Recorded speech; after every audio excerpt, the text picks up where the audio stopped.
Hmm, karutan ng aga-aga pa ah. Wala pa alas 6. Lexi. Aba. Kagatan ng kagatan. Relax lang. Ikaw twinkle. So guys, magandang umaga. Mga bossing, may ihina naman. Shh, kalma lang. Dadali na natin yung sasakyan sa kanto at baka maunahan ako. Ayan o. Madilim. Ang hanging langit. Madilim siya. Ay. Uning. Yan kunin.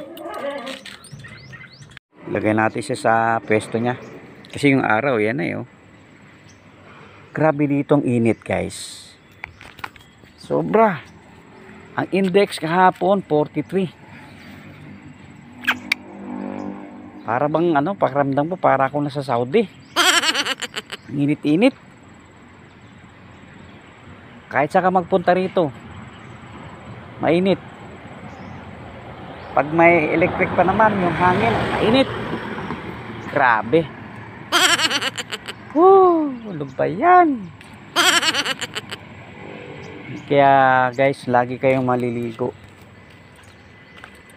Mag-ano kayo, magpunas-punas, ligo-ligo, take a bath, para hindi kayo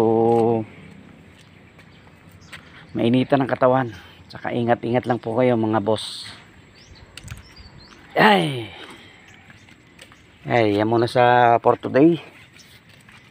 So, magandang umaga po pala sa inyo lahat. Ano pa lang alas 6 pa lang. So tingnan mo yung paligid. Yan. Si tatay nagpapaano ng aso niya. So guys, see you again. Thank you for your support. Saka shoutout nga pala sa lahat ng mga subscriber ko. Thank you so much po. Maraming salamat po.